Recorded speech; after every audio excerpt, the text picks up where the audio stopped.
Welcome back. Today we're going to talk about culture at work, morale and motivation in the new normal. Now, even before COVID, lots of surveys showed that the vast majority, in fact, of executives as well as employees thought that workplace culture was a key component of their business success. But as we've all learned in this past year, transporting that workplace culture to a virtual world brings all sorts of challenges. And so our exam question today is, how can employers build or maintain a positive organizational culture in a virtual world? To help us answer that question, we have an excellent panel with us here today. We have Kedar Deshpande, the CEO of Zappos, the online retailer. We have Ruth Cotter, Senior VP at AMD, a semiconductor company. We have C. Vijay Kumar, also known as CVK, President and CEO of HCL, the tech company. And finally, we have Chris Chowry, President of EMEA at Google Cloud. Thank you all very much for joining today. And let's start. Culture is quite a difficult to grasp thing. You kind of know what it is when you see it, but it's hard to describe. So let's try that anyway. I'm going to ask you all to just describe in 2 or 3 words what sort of defines your workplace culture. Kedar, do you want to start? Sure. Thank you for having me, Sasha. Our work culture, 3 words: family and happiness. Excellent. Ruth, what about yourself? Yeah, I think we describe AMD's culture as innovative, belonging, and high performance. Innovative, belonging, and high performance. Great. CVK, what about you? Yeah, at HCL Technologies, employee first is the core of our culture, and it is rooted in the core values of trust through transparency, flexibility, and value centricity. Thank you. And finally, Chris. Sure. Thanks, Sasha.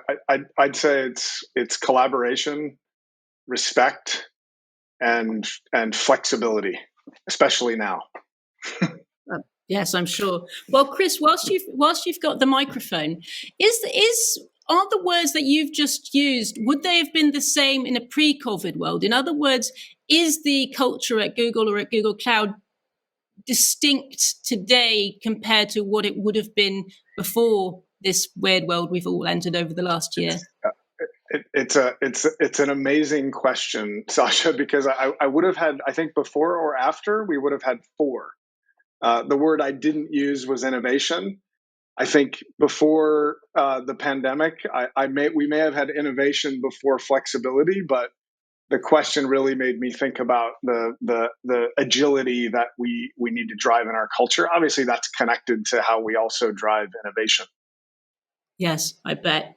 And Kedar, a family culture, is a family culture the same in a virtual world as it is in a physical world for a company like Zappos? It is not. It is something we are discovering, how to build a family culture in a virtual world. So I would say a family culture which we were innovating on, or innovation is a very cliche word in my opinion for that specific regard, but something we were into by building the physical aspect, using the physical aspects for last 20 years, and now all of a sudden it's virtual. It's a rediscovery for us how to build that family culture in virtual world. I can imagine. And we're very keen to talk in this panel about the things you've learned over the last year, because I know many viewers will be taking copious notes. But let's stop ourselves from going to the solutions and just talk a little bit more about what is particular about the world that we're working in now, particularly from a cultural point of view. Ruth, could you perhaps talk me through, over this past year in your company, what have been the main challenges, perhaps in general for culture, or perhaps specifically for morale and motivation? Yeah, sure. So, Sasha, for us, obviously being a very global company, we have had to reach a very remote employee base, also an employee base that has been remote at different stages and phases, right? Our team members in China were remote first. and then sort of North America later. So as you think about that sequencing, it has been a challenge to keep everybody activated, motivated, focused on the common end, which is why we all jump out of bed every day as a company. So ensuring that we continue to reiterate and help employees understand what the mission is. I mean, we were not a big company in terms of leaning into our mission, values, and beliefs in terms of continuously iterating them. They were very obvious through our work in the physical workspace, but obviously in a COVID environment, needing to amplify that and iterating it and communicating it pervasively across employees was important.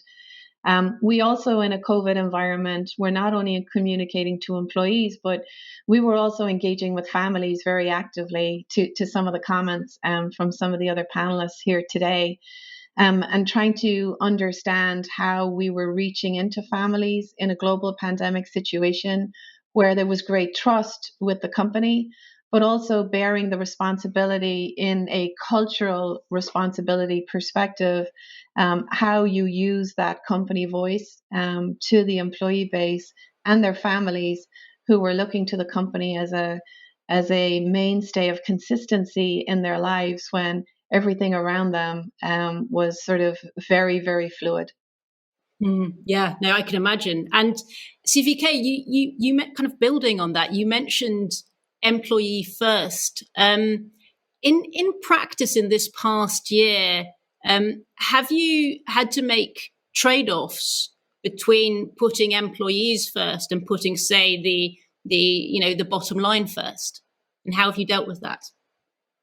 Yeah, Sasha, absolutely no trade-off because we strongly believed in employee well-being, which really meant enabling them, empowering them to do the best, to really get the best out of our employees. And COVID was another big opportunity for us to live true to our culture. I think Mhm. this was an opportunity to really play out what we very, very strongly believed in. And I think it really magnified our employee first culture, where we got uh, every employee to feel how much we strongly, the leadership, how much the resolve with which we really practice this, that came out very, very strongly. And we obviously had many situations where we needed to do a balancing act between business and employee first and employee well-being, and we did not even bat an eyelid. We always went in favor of doing the right things for our employees. And in the past as well, that approach has really helped us eventually deliver better business outcomes. So for us, Mm. it was really a very natural thing to respond in this manner. Thank you. Um, So, as I said earlier, culture, you know, culture's intangible. Nevertheless, all of you will have undoubtedly spent some time in the last year thinking about your own culture, trying to get a sense of how do you know how your culture is even doing when you don't have a water cooler moment or, group meetings quite in the same way. Chris, Google's a company that likes to measure a lot of stuff. Can you give me a sense of what you've been doing to indeed track things like morale, motivation, or indeed other ways of having a sense of how the group culture is doing?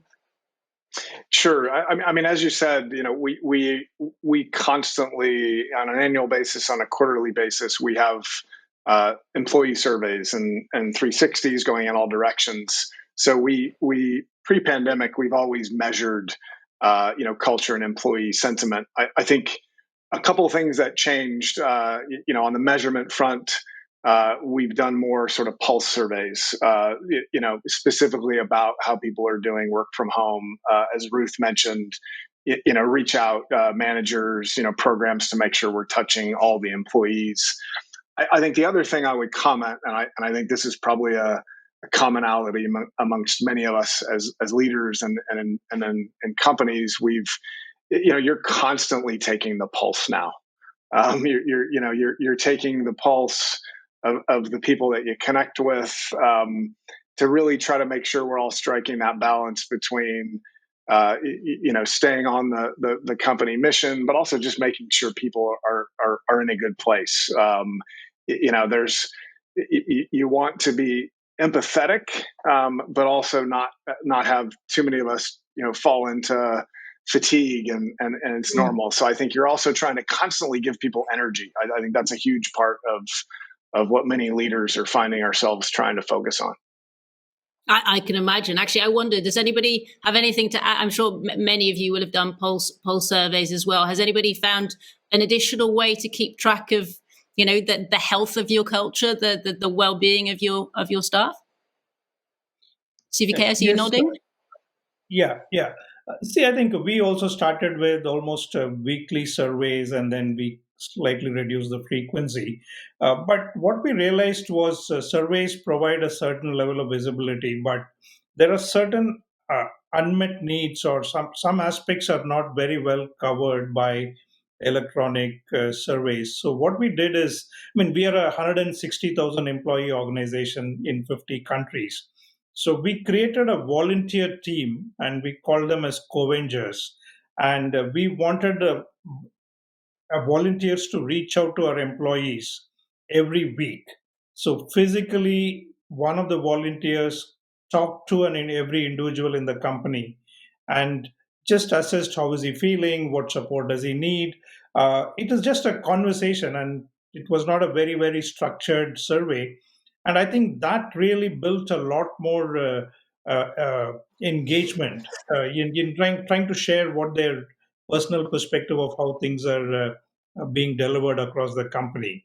I think that was, in my view, was a big change, because we not only reached out to understand how are they doing from a work perspective, but how is their health. And a lot of people had migrated to some locations which may not have had the best of healthcare facilities. So this opportunity helped us to even find out issues a little bit ahead of time and really push people to reach out to the right medical help. So it was an amazing kind of employee well-being initiative that we undertook. Sasha, if I may, I would share at AMD, we really leaned into our site leadership network. Each of our sites globally has a site leader. And, whilst the corporate culture might be very clear and consistent in a headquarter environment, during a COVID situation, it needs to be localized a little bit, right? We've all learned that employee care abouts vary significantly under this current backdrop. And in doing so, we found a very localized approach, depending on the concerns or the care abouts locally, to help reinforce some of the elements of our culture. Chris and others talked about sort of the majoring and minoring in certain elements of culture. So we allowed our site leaders great flexibility because they knew the team locally better and what was going on in a given area. So if anybody tuning in has site leaders, I would lean on them. I would recommend that. And if you don't, I'd certainly look at establishing that to help drive that localized culture. Thank you, and a new word for me, care abouts. That's a great phrase. So before we move to the how, because that's really what people care about, Kedar, I'm just going to pick on you to ask, what, even with everything you've learnt over the last year, what continues to just be really hard, no matter the effort, no matter the technology, no matter indeed the willingness of staff to change, to translate from a physical office to a virtual office, which is basically what we're talking about? I think that's something which goes back to that family values, and something where you walk in every day. And you mentioned that in water coolers, but just not water cooler conversation. We had lots of group which would take the first cup of coffee and sit in the patio and discuss for 30 minutes what is going on in the world, and those sort of conversation, versus in the meetings when you are looking at the cameras and what you are trying to connect with. That particular expression. Like I can go much detail into the science, but essentially you cannot get the pulse of those particular feelings. You cannot get that touch. You cannot get that direct eye contact, and that is really missing in the virtual world. We are trying to figure out how to build that camaraderie. So if you have two members of the team which never met each other, are they going to build the same kind of camaraderie before? Versus what we are relying on in this particular virtual world is you had that camaraderie before, and so now you are just taking it to the virtual world. You have that trust before. So how to build that trust in the virtual world remains a quest. We have some success, but I would not call that as.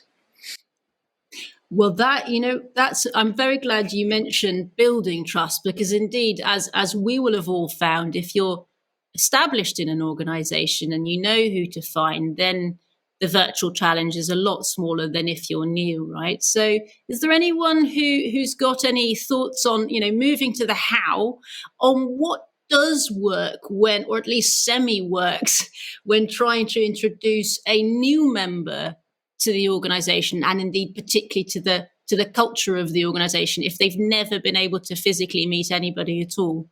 I'm going to pick on someone unless I hear a voice. Ruth's smiling, so that's. Oh, go on, Chris. Go on. Sure. I don't know if we have the right answer here, Sasha, but we're certainly trying things. We've had over 500 people join our team in EMEA Google Cloud this year who've never set foot in a Google office, so they haven't met their teammate. So I think there's been great creativity by our teams, and how do you do social mixers, just to talk about non-work topics for an hour as you integrate new colleagues, and it's probably for us not typically been one at a time. It's sort of small groups. So I think that's been part of it, and then I think it's just remembering with new people that there's got to be a balance between how much of the conversation is the everyday business and how much of the conversation is about building connectivity, which includes the things that we do outside work. So we've kind of encouraged new employees, as an example, hey, who's there with you in the house? Can we say hi to your kids or your dog? Just the little things that maybe this environment is more conducive to, but that can make people feel connected in different ways, aside from just the work mission. Well, actually, on that, not wanting to always look for silver linings, but is there a silver lining there?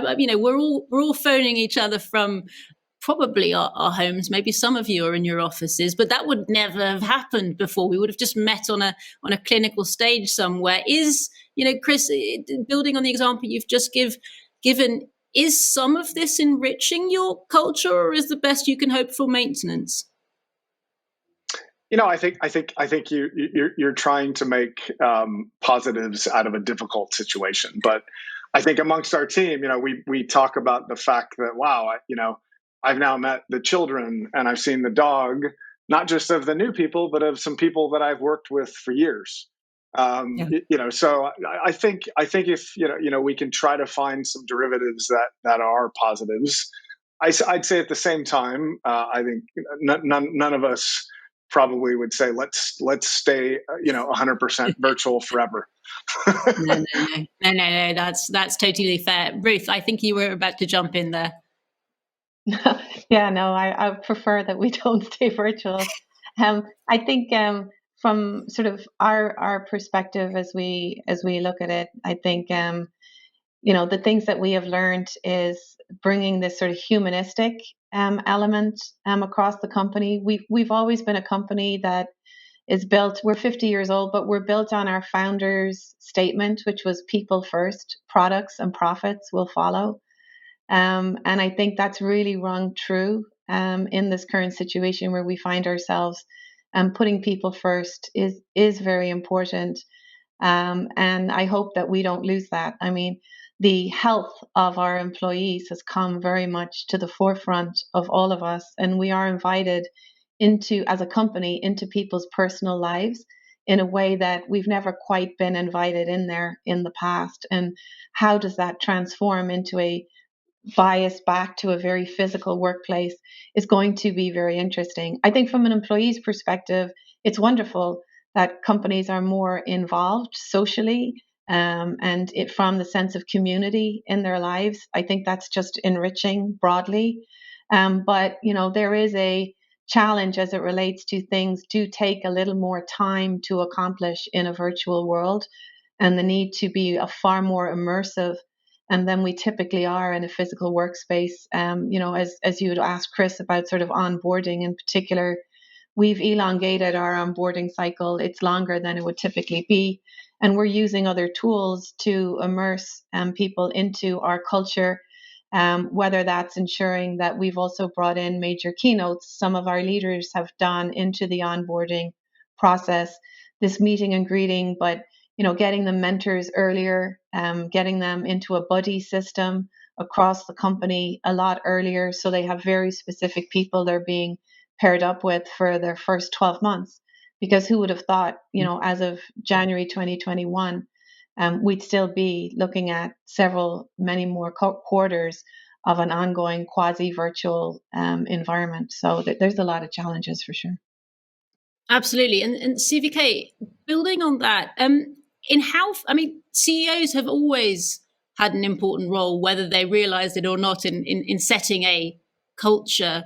How has your role changed during all these circumstances that Ruth has just described? How much of this is sort of top down versus bottom up? Where do you fit into shaping and maintaining the culture? Sasha, I think culture, in my view, is both bottom up and top down. I think your employees play a very big role in not just practicing your core values and culture, but also continue to evolve and transmit it to some of the newer talent that is coming onto your company. And leadership needs to constantly exhibit this, communicate, over communicate on some of this. It's not about just communicating what your culture is, but trying to bring that culture to life by bringing some specific examples which the teams can relate to in their daily work. I think that's what makes a lot of difference. And when you try and see this between a physical world and a virtual world, if you can just do a time and motion study, what are the things that happen in a physical office environment versus a virtual environment? Like you may just walk across the corridor and you may meet a couple of your colleagues and you may stop by and talk to them for a couple of minutes, or you have so many opportunities to informally interact when you're physically going into an office, right? You can, in the elevators, in the in coffee, everywhere you get an opportunity to talk, and that's not there. So it's important to build those informal conversation opportunities. So I make it a point to just randomly call my team members, right? I mean, when I get a little bit of a break, they may be in a meeting, very unstructured conversation is what is really missing in a virtual world. Everything seems to be scheduled and virtual and time boxed with an objective and expectation of what you need to do. So I want to create an environment where I have no expectation, and the person whom I'm interacting with has no expectation from me. We just talk about a game or whatever we want to talk about. And I think that's what helps to kind of simulate those coffee cooler conversations, I would say, water cooler conversations. I think the more you can simulate it, keep it very informal, very ad hoc, I think you are coming closer to whatever is possible in this virtual world. Yeah, and Chris, looping back to you on good tech and bad tech, it's tempting right now to just put a camera on everything, right? To just sort of think, well, if we video stream what we used to do, even if we're apart, hopefully it will be like it used to be. Can you talk me through a little bit what you've learned, perhaps both good and bad, in terms of the types of things tech can help with, versus, you mentioned fatigue before, versus things where tech actually might be doing more harm than good, no matter how good the intentions?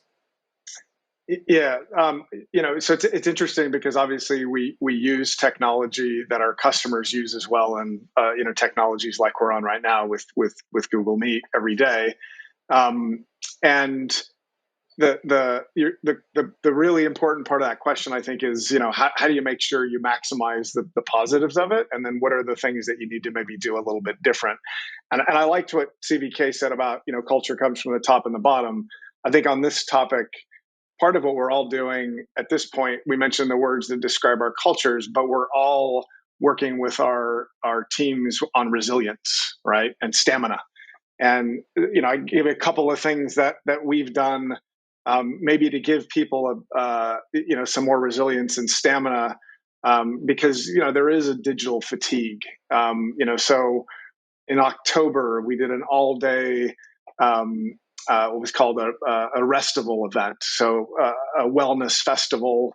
60 speakers, 58 sessions. We had 7,000 views, and it was a day of about well-being, about sleep coaches and yoga and cooking and fun and wine tasting. And that day people didn't have digital fatigue, right? Because you're channeling things differently. And maybe another little small one, similar to CVK's comment about just calling people and having a chat about things outside work. By the way, these are coming up every month. Like, how do we continue to build resilience and stamina? So we've just instituted no internal video conference meetings on Fridays. Of course, we serve our customers through that medium, but we're going to give people a break. If you want to chat with an employee, call them on the mobile phone and talk about something besides work. So I think we're going to keep evolving through this, but the stamina piece is really important. So, Kadar, building on that, Zappos prides itself not just in having a family culture, but also having a fun culture. And fun is one of those things that gets mentioned quite a lot as something that is hard to reproduce in this virtual, semi-virtual world. What have you learned so far in terms of what works and doesn't work in terms of transporting some fun into the world we work in today? I think that's a great question. So for us, to give you the context, we do about 100 plus events physically on our campus for fun. And a lot of those particular events are now getting transported into the virtual world, but with a different twist. So for example, if you were doing wine tasting and painting or something like that, now we are trying to do that virtually. But along with that, we have the tools that you can utilize in the online world to even make your painting use some PowerPoint effect or something like that. I would say a lot of fun events that we used to do now are taking place, but even more with the home flavor to it. So I will give you another example, which is, for us, we have the Halloween contest. And this year's Halloween contest was really wonderful, where Halloween now is not inside the office per particular group or particular department, but now within homes, and what you have done in your homes with your family members. And that particular contest got the most response we ever had back in the office. So for us, the fun has started to come alive on the virtual world. And then there are things such as, like some of the speakers have mentioned, where you don't have to be always on the camera. You can be taking a walk in the park in some particular meetings where you can say camera off meetings, and then people are going to be more creative with what they do. One last thing to add, sorry, John, there, but I think employees are also very creative on creating these fun environments. And the things don't need to flow top down, but what you need to have in the organization is, when the fun happens, how does everybody gets to know about that, and they can copy in their group as opposed to staying in that specific group. No, that's a very good point, actually. So you want some, you want some informality, right? So to CVK's point, it's not just top down. You want things, and I know, Ruth, that you guys do a lot with employee resource groups as well. How do you make sure that indeed the ideas that sort of organically are born in subsections of a company do become available across the board? Or is your point actually, as you made earlier on local solutions, that shouldn't be the aim, that you should just sort of let things develop as they go and people will eventually hear about them? No, and unfortunately, it's a blend of everything. That's part of the curse of some of this global virtual environment we're in. So, again, because employees' care abouts are a little different and localized situations are different, you still want the umbrella corporate culture to span everything. So you do have to address it on an as needed basis, which, again, to the earlier point, it's very fluid. We do have a series of employee resource groups that we continue to expand. And these are resource groups where employees commonly activated and motivated around a common set of care abouts come together. So we have a caregivers ERG, for example, for employees who are caregivers for parents, family members, etc. We have our AMD Women's Forum, where our female employees come together.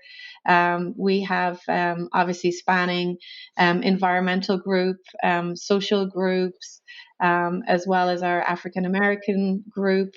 So a very broad set of groups. And these have been very cohesive environments during, again, the situation that we find ourselves in. And what we've actually encouraged our employee resource groups is to buddy up together to host different types of events, whether they're social events, something as simple as virtual versions of board games. So bingo's become very popular globally, apparently, where families can participate, all the way through to sort of health and wellness. Mental health is a topic I don't think we imagined we'd be discussing so openly.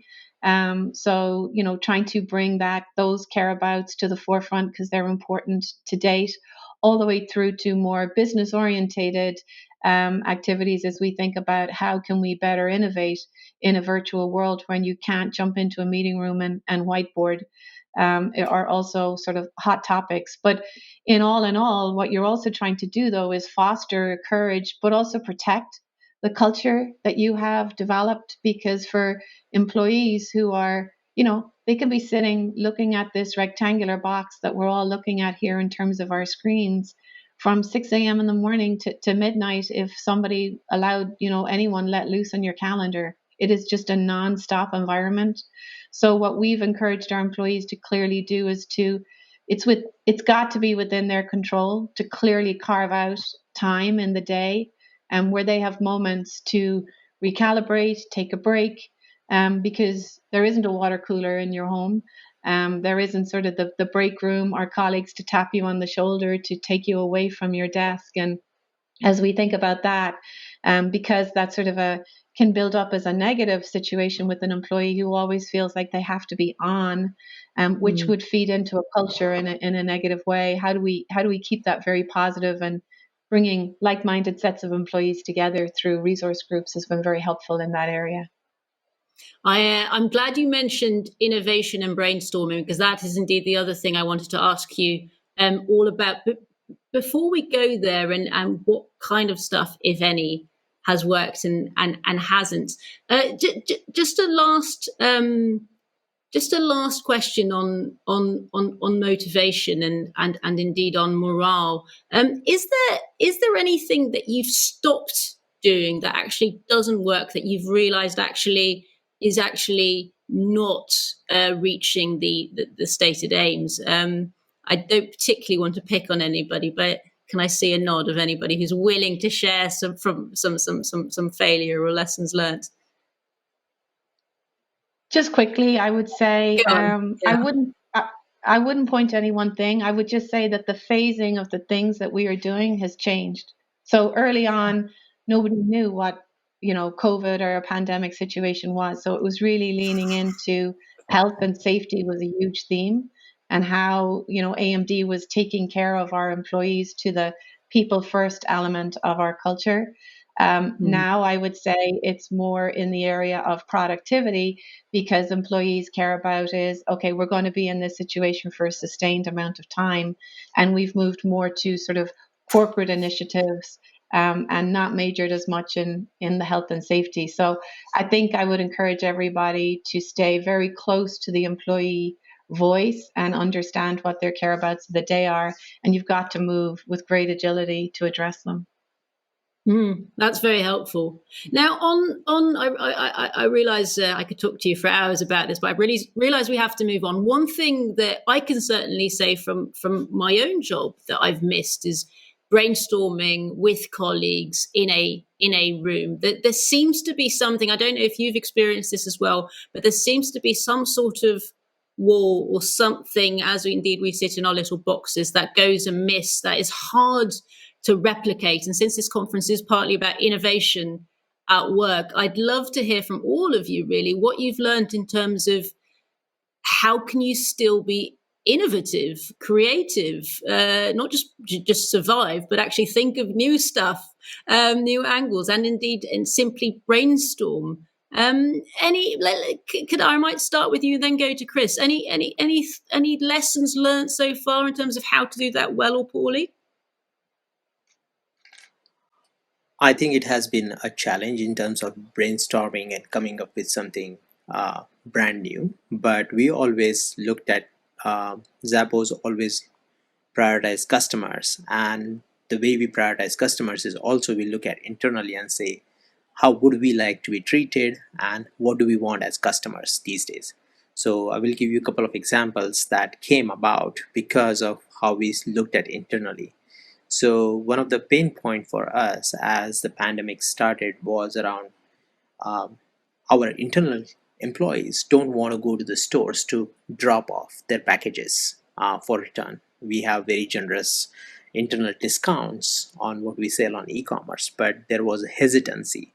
And then we started to come around is to say, what can we do about this particular problem? And then as part of that particular discussion, we developed a new offer for our customers where now the UPS can come and pick it up for you instead of you going to the store and drop your packages off. And that resonated with our customers. So for us, it's always that innovation comes with what we are trying to do day to day and how can we continue to enhance our customer experience. Chris, you want to jump in there? Sure. I agree with Kedar.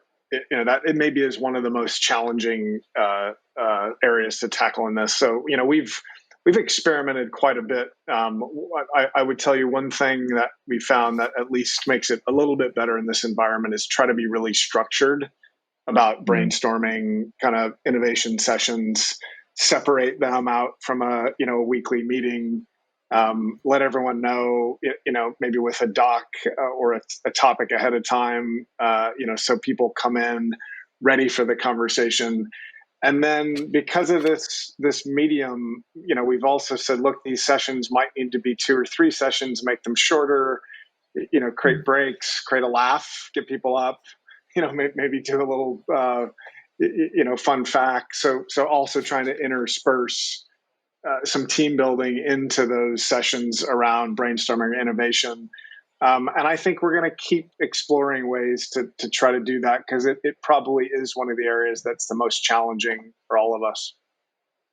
I'd love to hear from Ruth and CVK on this as well, because for all of your companies, innovation and staying fresh will be part of not just your culture but your future survival, I'm sure. CVK, how do you guys deal with this question of staying fresh and coming up with new ideas within the world we're working in right now? Yeah, Sasha, I think, yes, absolutely. This is one of the challenges in the virtual world. And one thing what we did is we created a number of hackathons. Like if there is some problem to be solved or some topic on which we need some fresh thinking, then we kind of created open hackathons. And in fact, one hackathon that we did was the Global Health Hackathon, where about 7,500 people participated over a period of extended time of 8 weeks. And then they came up with ideas, and the engagement level was extremely high. And a lot of ideas which came were very, very interesting. So we try to adopt that even internally. Even when we were going to hire people, we try to use hackathon as a method to kind of get a lot of people engaged, and then kind of come up with the right people to hire. So we've used that in a very structured way. I think, in my view, it is definitely not replacing the true collaboration and innovation that can be fostered in a real world, but it is the closest that we could come to. I can think of. Yeah. And Ruth? Yeah, I would say two things. I would say clarity and small and mighty teams. So what we've Mm. learned is, to the earlier point I think Chris made was, defining the scope of sort of what we are having a conversation or what we are brainstorming or innovating around, is constructive, even if that scope needs to be a little tighter than what it would typically be in a free form room with 20 or 30 people together. Mm. Making sure that everybody is very clear, on what it is being worked on is key. And then, we are actually finding we're reducing attendance, at many meetings. We're refining, people to those who can make decisions or have key inputs, for that session, in order to make it more productive in a virtual world, because you don't have that body language or people riffing off each other, in a way that you typically do in a physical environment. And we've actually found that to work well. So we create these sort of core innovative teams, and then we parachute in others on an as needed basis, depending on, where the team might get stuck, or where they decide what direction they decide to take. And that's proven, very well for us. And then the third thing has been agreeing or aligning people on the common platform for innovation. So I think, if we just imagine how we show up virtually, probably each of us have a preferred platform for virtual engagement. So too is the variety of innovative platforms. So just trying to find something that works for a broad set of people, and making sure that people have time and become accustomed to that virtual environment and whiteboarding, because it does take time to sort of get into the flow. And then I agree. I think, these ad hoc conversations are extraordinarily powerful, and they have to be forced.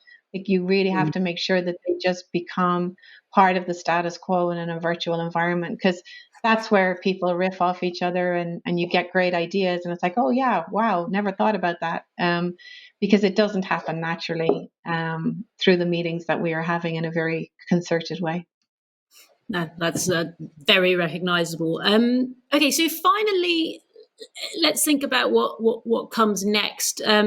Some of you, actually, many of you have employees all over the world, and therefore they will be at different stages of the pandemic that sort of seems to dominate every part of our lives right now. But there will be a next stage, and then a stage after that. And I wonder, Kedar, I'll start with you. In the sort of medium term, as you think about, both the opportunities but also the challenges of what will likely be a hybrid, workforce, what kind of cultural challenges does that present for a company like yours, and how do you how do you hope to overcome them? Um, I think first of all, we got to look at what the virtual world means for everything else. Things are going to move forward. For us, we it is in our context, which is we decided uh, back in May that we are going to be work from anywhere organization, which means some of the people are going to be within the offices when things go back to normal, and some of the people will be continuing to stay virtual. And which is in that particular environment, how do you build this family culture, and what are the virtues that you can get within that particular culture? Um, Mm. and to give you more backdrop, our culture is not built top down. Our culture is built by employees, and what are the values that they uh, value within our family, Zappos family. And those are the core values that everyone wants to keep alive. So the core values are Mm. not something which we bring externally and then we have decided, oh, this is our core value. So as part Mm. of that, what we will see is evolution of some core values and some manifestation of different cultures. There are elements which are, as I said, where we will virtually gather together for a short period of time and then go back to whatever the office settings we have. In that particular case, how do I keep that pulse with the employee? How do I build that relationship and trust? It's going to be something we are going to discover, but those are going to be ongoing challenges for us. Chris, Google was already doing quite a bit of remote and I guess hybrid working before all this. Are there any tips you've got? Indeed, I mean, inclusion is kind of the word that comes to my mind. Like, how do you make sure that the people who aren't physically in the office don't sort of become second tier, if you will, or out of the loop? Yeah, interestingly, Sasha, I think we would have been used to using this type of technology a lot. So there would have been a lot of meetings where, some people are physically there and other people are being included virtually. So I think naturally that will be an easy go back, for companies like us. I think what we'll initially see, and I think your comment is a really good one about this is going to be different everywhere. So I think it's going to start locally, at a country level, and I think what we'll see is initially the things we will prioritize back in the office as we can will be things that require connectedness, collaboration, innovation, brainstorming, as we mentioned. And I think it'll be local first. Some people will virtually join those. And that always requires you to think about the experience for the people in a room versus the people not in a room. So that part won't change, and it was the same before the pandemic. But I think it's going to be really local and specific, and I think we're looking forward to experimenting to get people back to some connectedness, the innovation, the brainstorming that we mentioned earlier. Yes, I can imagine. And then moving beyond the medium term, CVK, I wonder if you future gaze long term, or at least long term. What would be the thing you hope your company maintains? What's the potentially positive cultural COVID legacy, if you will, for your corporate culture? Yeah, a couple of things. I think work from anywhere, I think, is going to be a permanent feature. Now, to what extent you want to do that can vary from businesses to business. But what I believe and what we as an organization have come to a kind of a conclusion is, I think physical eye contact and physical proximity is a very important element in the well-being of our employees. I think even the scientific data says that when you have a physical eye contact, there is a serotonin which gets generated in your own bodies, which is very important for your well-being. So I think we want to make sure that all our employees have some opportunity to be more physically together, like maybe a couple of days in a month or maybe alternate weeks. So create some kind of a hybrid operating model, which really brings our people a little more physically closer. I think that's what we want to do. But what is going to remain permanently is the flexibility of our ability to deliver almost everything that we've been doing in a virtual model. I think that flexibility we will definitely exploit to the maximum extent, but it will not replace a real physical proximity based operating model. Got it. That's a good note to end on. We've got 1 minute left, and I'd like to leave viewers with one very short thing they could do tomorrow for their employees that could just give morale. Many of you have mentioned fatigue, morale and motivation, a little boost. It could be anything. It could be a care package. It could be a speech. It could be whatever. So just one thing that springs to mind that you say, you know what, that's a good thing to do for your employees' morale. Ruth, I'll start with you, and then I'll go to Kedar. Call every one of your direct staff, say hi, and have them call their direct staff and pass it down the chain. Great. Kedar? Do a virtual meeting with the family members or your pets involved so they get to know more your extended family, and that will create more uh, ease into your conversations.